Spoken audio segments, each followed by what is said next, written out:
Esta noche te traigo 4 historias de terror que no te dejarán dormir.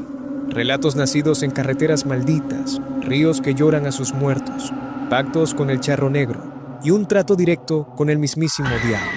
Si eres sensible, este no es un video para ti. Pero si te atreves a escuchar hasta el final, acompáñame, porque algunas de estas historias están basadas en relatos reales de suscriptores.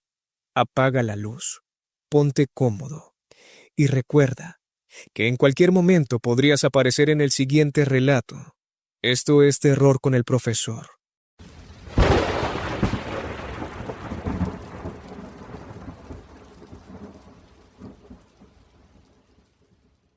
Nunca fui supersticioso. Si algo he aprendido después de más de 20 años manejando tráiler por las carreteras de México, es que el miedo no te sirve cuando llevas 40 toneladas a cuestas y cientos de kilómetros de soledad por delante. Los rumores, las historias de aparecidos, las advertencias de los viejos traileros, siempre las tomé como cuentos para mantenerse despierto. Hasta esa noche. La Rumorosa siempre ha sido un infierno para manejar. Curvas cerradas, viento que empuja el tráiler como si fuera de papel, neblina que aparece de la nada. Esa madrugada iba solo, rumbo a Mexicali, cargando refrigeradores. El radio apenas agarraba señal y el motor sonaba distinto, como si también él presintiera que algo no estaba bien. Eran cerca de las 2 de la mañana cuando el viento empezó a soplar más fuerte de lo normal. No era un viento constante, sino ráfagas irregulares, como si alguien empujara el tráiler con intención. Bajé la velocidad, apreté el volante y maldije en voz baja. En ese tramo siempre hay accidentes. Cruces una curva mal y te vas directo al barranco. Fue entonces cuando la vi. Al principio pensé que era una sombra proyectada por los faros, alguna roca con forma rara. Pero la figura se movió. Estaba de pie a un lado de la carretera, justo antes de una curva peligrosa. Una mujer, o al menos eso parecía. Iba vestida completamente de negro, con un rebozo que le cubría la cabeza. No levantaba el pulgar como los que piden aventón. Solo estaba ahí, inmóvil, mirando directo hacia la carretera. Nadie en su sano juicio se detiene en la Rumorosa a esa hora. Instintivamente, levanté el pie del acelerador. «No seas pendejo», me dije. «Sigue». Pero cuando pasé frente a ella giró la cabeza. Lo sé porque la vi claramente.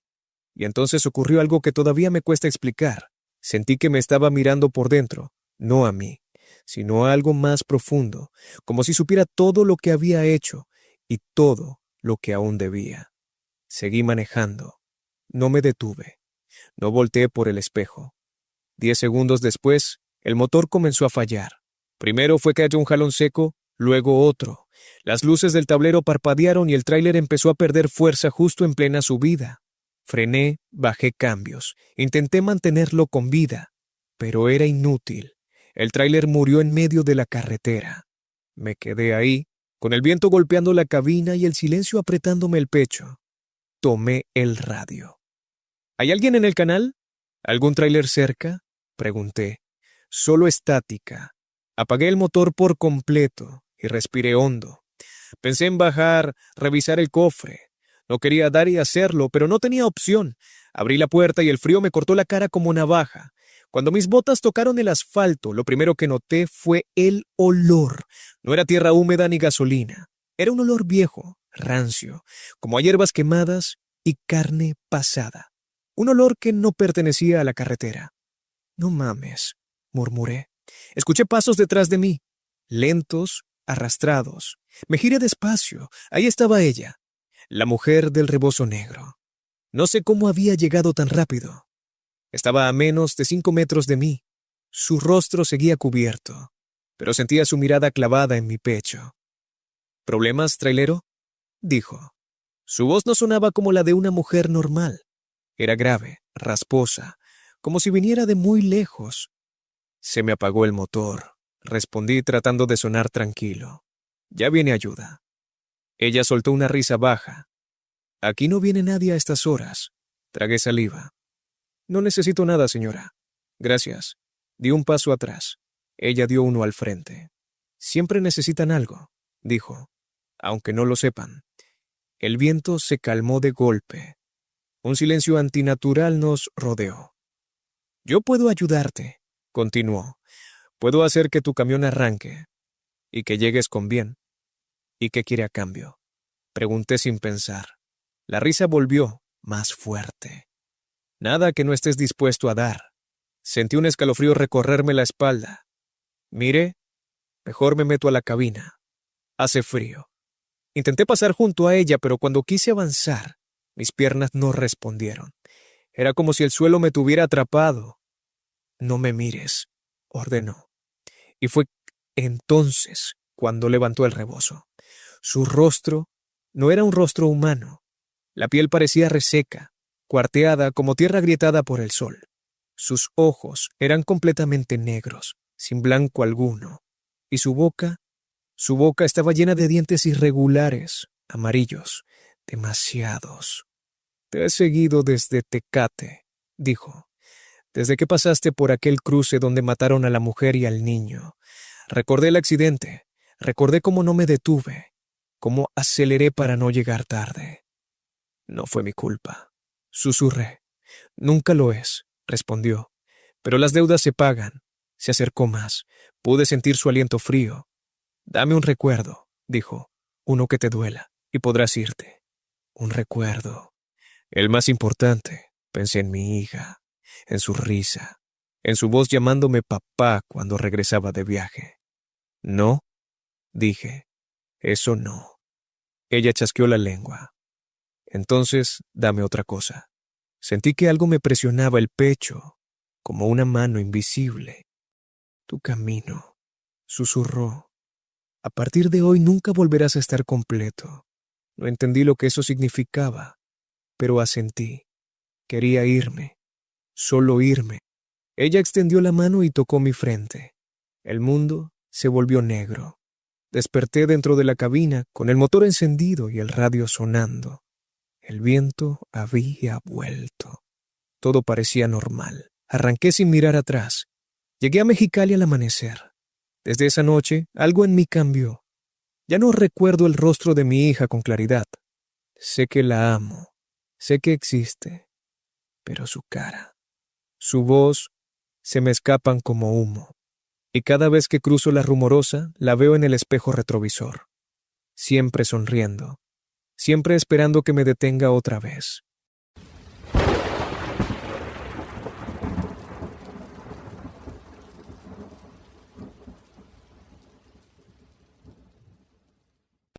Siempre yo he vivido cerca del río. Desde niño, el sonido del agua golpeando las piedras me acompañaba para dormir, como una respiración constante que nunca se detenía. Para muchos, el río era solo eso: agua sucia, corrientes traicioneras, un lugar donde iban a tirar basura o a tomar cerveza los fines de semana. Para mí, era parte de mi vida, hasta que empezó a llorar. No hablo del sonido normal del agua, hablo de llanto. Un llanto humano, profundo, quebrado, que se escuchaba de noche, cuando todo lo demás callaba. La primera vez que lo oí fue una madrugada de agosto. Había llovido todo el día y el río venía crecido. Yo estaba despierto porque mi hijo recién nacido no dejaba de llorar. Mi esposa dormía exhausta, así que me quedé en la sala, caminando de un lado a otro, arrullándolo. Entonces lo escuché. Al principio pensé que era algún borracho. A veces la gente bajaba al río a desahogarse, a gritar, a llorar, pero este llanto era distinto. No era escandaloso ni exagerado. Era bajo, constante, como si alguien estuviera aceptando una desgracia demasiado grande para gritarla. Me asomé por la ventana. El río estaba oscuro. La luna apenas se reflejaba en la corriente revuelta. Y ahí, en la orilla opuesta, vi una silueta. Era una figura alta, delgada, encorvada. Parecía un hombre, pero algo en su postura no era normal. Estaba demasiado quieto. No se movía al llorar. Solo inclinaba la cabeza hacia el agua, como si le hablara. Sentí un escalofrío. «Tranquilo», le susurré a mi hijo. «Todo está bien». Cerré la cortina y no volví a pensar en eso hasta la siguiente noche. El llanto regresó, más cerca, Más claro. Ahora podía distinguir palabras entre sollozos, pero no lograba entenderlas. Era como escuchar a alguien hablar bajo el agua.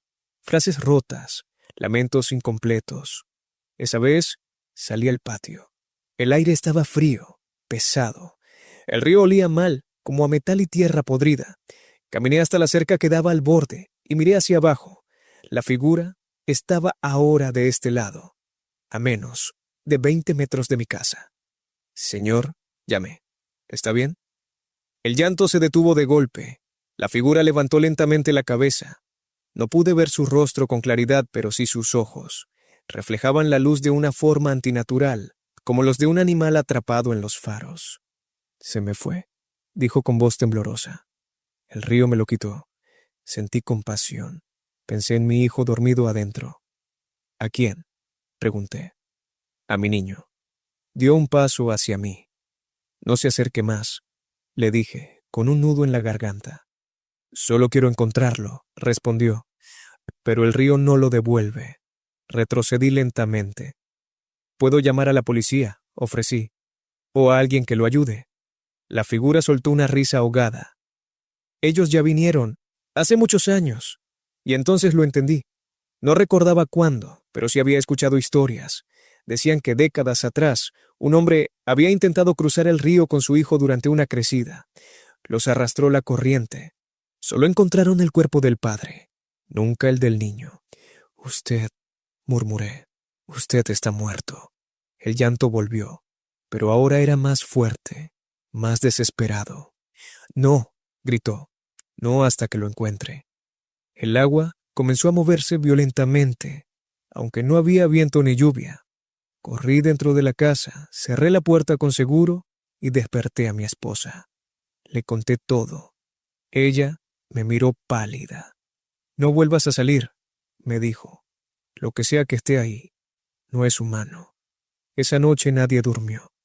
Los días siguientes, el llanto se escuchó cada madrugada, siempre a la misma hora, siempre más cerca. Las cosas comenzaron a cambiar en la casa. Mi hijo lloraba sin razón, mirando hacia la ventana como si alguien lo llamara. El agua del grifo salía turbia. Soñaba con el río, con manos pálidas saliendo de la corriente, con un hombre que me miraba desde el fondo. Una noche, ya desesperado, salí de nuevo. «Déjanos en paz», grité hacia la oscuridad. La figura emergió de entre los árboles. Ahora pude verlo mejor. Su piel estaba hinchada, blanquecina, como si hubiera pasado demasiado tiempo bajo el agua. Su ropa colgaba en jirones, y su rostro estaba congelado en una expresión de dolor eterno.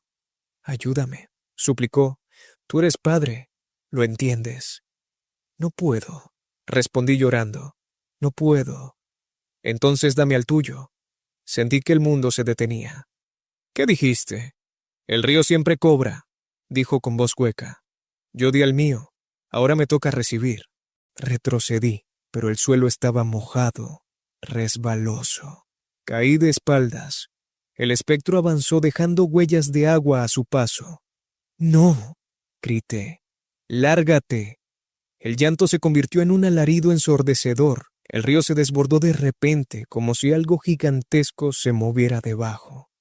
Desperté en el hospital. Me dijeron que me habían encontrado inconsciente cerca del río, arrastrado por la corriente.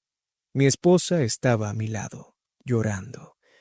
«Nos vamos», dijo, «mañana mismo». Y nos fuimos, pero el río no me dejó ir del todo. A veces en la noche escucho agua corriendo donde no debería, o llantos suaves, lejanos, y sé que el espectro sigue ahí, caminando por las márgenes, llorando por su hijo, y esperando que yo vuelva a acercarme al agua.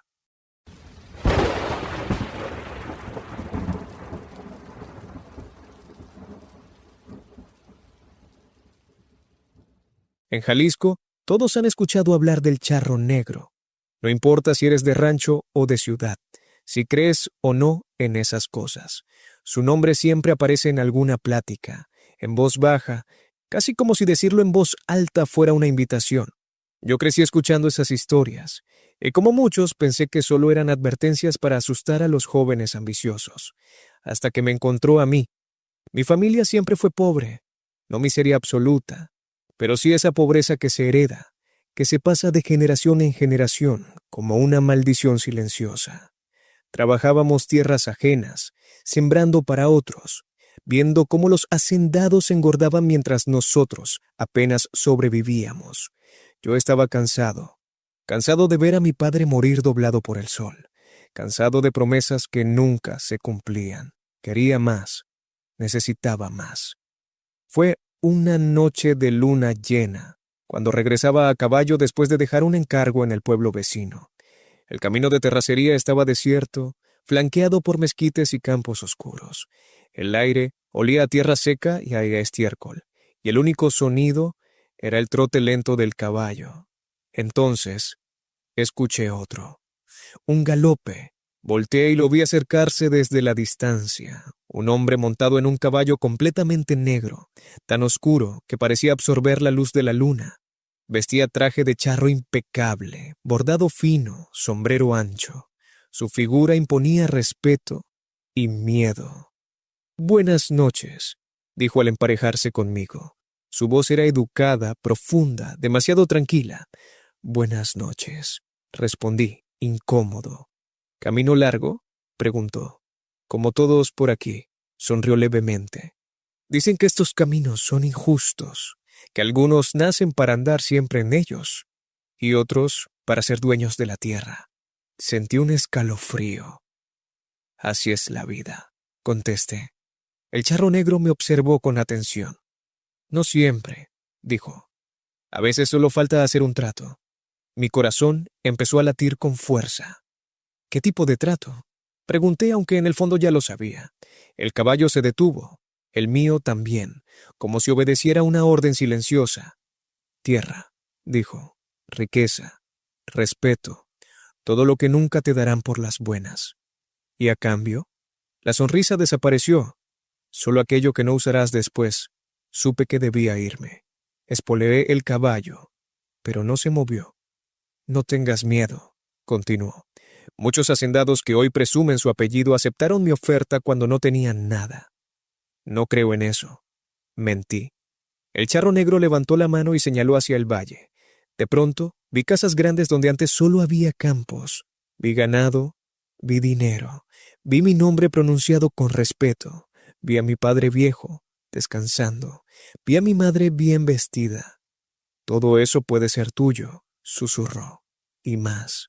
«¿Cuánto tiempo?», pregunté. «¿Cuánto me daría?». «Lo suficiente», respondió, «hasta que yo vuelva a cobrar». Tragué saliva. «¿Y si me niego?». El aire se volvió pesado. «Entonces seguirás como estás, y morirás igual que todos los tuyos, cansado, olvidado, sin dejar nada». Pensé en mi familia, pensé en mí. «Acepto», dije. El charro negro asintió. «Entonces dame tu mano». Lo hice. Su guante estaba helado. Sentí un dolor agudo, como si algo se desprendiera de mí. No sangre, algo peor. «El trato está hecho», dijo. «Nos veremos cuando llegue el momento». Desperté al amanecer tirado en el camino. Mi caballo estaba tranquilo. Todo parecía normal, pero mi vida cambió. En cuestión de meses, oportunidades comenzaron a aparecer. Compré tierras baratas. El dinero llegaba sin explicación. Los problemas se resolvían solos. Los hacendados que antes me despreciaban, ahora me trataban como igual. Prosperé. Formé una familia. Tuve hijos. Todo lo que soñé.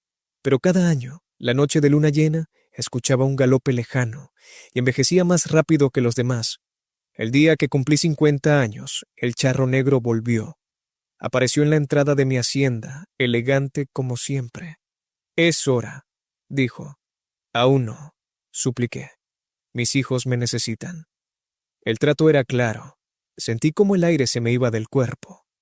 «¿Qué vas a hacer conmigo?», sonrió.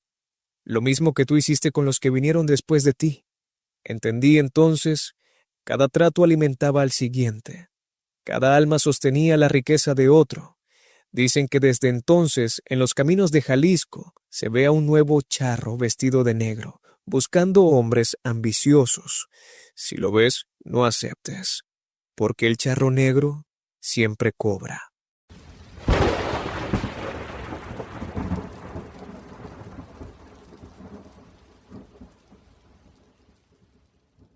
Si alguien encuentra esto algún día, no es para que me crean, es para que no lo intenten. Porque el diablo no aparece entre llamas ni con cuernos como en las películas. Aparece cuando estás desesperado, cuando el dinero ya no es un deseo, sino una necesidad que te aprieta el cuello. Aparece cuando crees que no tienes nada que perder. Nosotros éramos 5. Nos conocíamos desde la preparatoria. Ninguno era realmente malo, ni criminal, ni satánico. Éramos jóvenes sin futuro claro, atrapados en trabajos mal pagados, deudas, familias rotas y promesas que nunca llegaron. El tipo de gente que empieza a bromear con cosas oscuras, hasta que la broma deja de serlo. La idea fue de Iván. Si el dinero mueve el mundo, dijo una noche, alguien tiene que controlar eso. Y si ese alguien nos escucha, reímos. Bebíamos cerveza barata en el departamento de Luis, un lugar pequeño, con paredes descascaradas y olor a humedad. Pero Iván no reía, estaba serio, demasiado. No hablo de juegos, continuó. He estado investigando. Sacó un cuaderno viejo, lleno de hojas amarillentas, símbolos dibujados a mano, textos en latín mal escrito y español antiguo. Dijo que lo había conseguido de un tío suyo, que juraba haberlo usado una vez, y que después de eso se volvió rico. ¿Y qué le pasó?, pregunté. Iván dudó. Murió joven. Ahí debimos detenernos. Pero no lo hicimos. Pasaron semanas. Al principio solo leíamos, comparábamos rituales, nos burlábamos de las advertencias escritas en los márgenes. No llamar sin estar dispuesto. No pedir sin pagar. Con el tiempo, la burla se volvió curiosidad, y la curiosidad, necesidad. Entre todos reunimos lo necesario: velas negras, sal, una cabra muerta que Iván consiguió sin decir cómo, monedas antiguas, un espejo viejo y el lugar, un rancho abandonado a las afueras de la ciudad. Fuimos una noche sin luna. El lugar estaba aislado, rodeado de campo seco y árboles torcidos. El aire era pesado, como si algo se negara a moverse. Entramos con linternas, riendo nerviosos, tratando de no pensar demasiado. Una vez que empiece, nadie rompe el círculo, dijo Iván. Pase lo que pase. Dibujamos el símbolo en el suelo con sal y ceniza. Colocamos las velas en los puntos exactos. El espejo quedó en el centro, apoyado contra el suelo. La cabra la pusimos detrás. Cuando Iván empezó a recitar, el ambiente cambió. No hubo viento, pero las velas se inclinaron.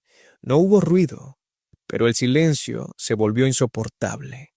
Cada palabra que pronunciaba parecía hundirse en el aire, como si algo las absorbiera. Esto ya no me gusta, susurró Ana. Cállate, le dijo Luis. Ya estamos aquí. El espejo empezó a oscurecerse. No reflejaba nada. Era como mirar un pozo sin fondo. Pedimos audiencia, dijo Iván. Pedimos trato. El suelo vibró. Sentí náuseas. Un olor metálico llenó el lugar. ¿Quién me llama?, dijo una voz. No venía de un solo lugar. Venía de todos lados, de nuestras cabezas, del suelo, del espejo. Nadie respondió. ¿Quién se atreve a llamarme sin nombre?, repitió. Iván dio un paso al frente. Nosotros, dijo. Venimos a pedir riqueza, dinero, poder para no volver a ser nadie. El espejo se quebró solo en la superficie, sin romperse del todo. De él emergió una sombra que no tenía forma fija. A veces parecía un hombre, a veces algo con demasiadas extremidades. Nunca lo vi completo. Creo que eso fue intencional. Todo tiene precio, dijo. ¿Están dispuestos? Sí. Respondimos, casi al mismo tiempo. Error.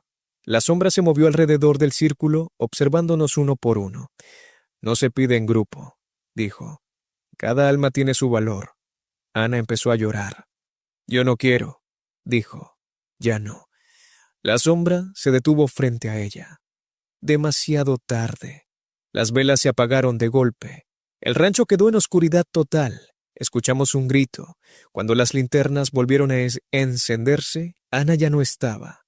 No sangre, no rastro, solo un espacio vacío en el círculo. ¿Dónde está? Grité. Pago inicial, respondió la voz. Continúen o váyanse sin nada. Nadie se movió. Iván fue el primero en hablar. Aceptamos, dijo. Todos. La sombra pareció sonreír. Entonces recibirán, cada uno a su manera. El ritual terminó sin más. El espejo quedó hecho polvo. El aire volvió a ser normal. Salimos de ahí en silencio. Durante los meses siguientes, el dinero empezó a llegar.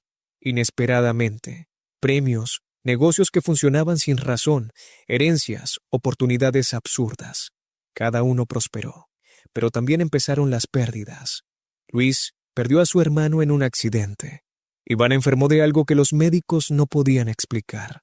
Yo empecé a perder el sueño, la memoria, la noción del tiempo, y cada cierto tiempo, uno de nosotros desaparecía.